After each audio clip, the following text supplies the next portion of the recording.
Okay, so for today's video, gawa tayo ng 2 block. So dito ay pakikita ko sa inyo yung basic 2 block natin ay. Okay, so dito ay niliningan ko na sa ilalim para makita natin ng ba. Medyo forma na sa ilalim para mayroon ng kwan. May guideline na tayo agad. Okay, so ngayon ay lining din tayo dito sa temple. Para medyo maangas na konti ay. Makita natin ang tamang forma ba. So shoutout dito sa ating customer. Okay, so ahit na agad ako dito. Dahan-dahan lang kayo sa pag-ahit lalo na sa mga baguhan. Ako bago ko din matutunan ito ay medyo ilang buwan din. Maingat din. Baka kasi makatapyas tayo ng tenga ay. Okay, so dito ay linis-linis lang tayo ay. Ayun So medyo malinis ng tinitingnan Bilib ako sa mga sa mga magagaling bang humawak ng blade. Ako maingat ay. Baka madali ko ang Takot akong makasugat ba Pero nakasugat na rin ako. Kaya lang gusto ko lang nagmamature ba. Okay, so dito ay yung dulo nito, yung laylayan ay gumamit lang ako ng number 1 guard. I-blending lang natin ng konti ba. Para medyo Ayun medyo maayos parang bumagay ng konti. Okay, so dito ay number 3 guard ang gamit ko. Pakita ko sa inyo yung sa kabila. 3 yan hanggang sa taas.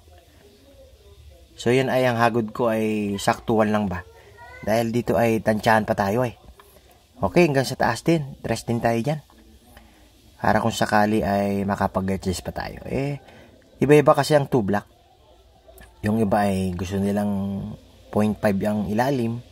Yung iba 1, yung iba 1.5. Ito ay adjust. Nag-a-adjust pa ako kumbaga kaya 3 agad ako. So 2 agad sinundan ko ito. Para kapain natin ng haba. Baka kasi ayaw ng customer ng medyo maikli ay. Okay, so paikot ito. After nyan, clipper over comb. Tanggalin ko lang ba yung mga mga mulmul. Ayun konti lang maalis dyan. Okay, lining ulit tayo sa temple. Okay, so sarap din pangguhit ng kimi na ito ay. Kahit ang kulang-kulang ang ipin niya. Na tapyasan Parang tumama yata sa matigas na bagay ay. Okay. So, same procedure lang din yan sa ginawa natin sa kabila. Lining din tayo dyan. Maganda ang buko ng ng kliyente natin ay. Pang 2 block talaga ito Okay, so ahit din tayo dito. Dahan-dahan lang po sa paghawak ng blade. Medyo matalas po kasi ito Baka po tayo makasugat Okay.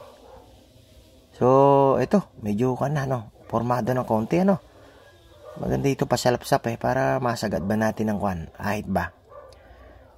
Ayun So, medyo malinis ng tingnan Mamaya ay babawas ako dyan konti sa ito sa likuran.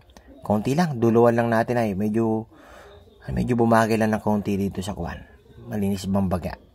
Ayun linisin na natin ng konti ito. Dulo wala natin. Okay na yun. Tsaka natin plangkitaan ito. Ayun para medyo medyo gumanda ba ang hagod ng konti. Okay, sa mga baguhan, ako po ay hirap din sa plangketa noon. Ngayon ay kahit pa paano na sasanin na rin tayo sa plangketa. Maganda po matutunan ito ng mga baguhan Ito po yung nakatutulong sa mga ganito pong linis-linis ba. Okay, so ito ang kanyang buhok medyo hindi naman kakapalan Sakto lang ba? Kumbaga bagay pa pang 2 block ito. Okay, ito ang ating finished product. Ganda rin Pwede na Okay, so don't forget to follow and subscribe. Pa-share na rin. Thank you, Lord!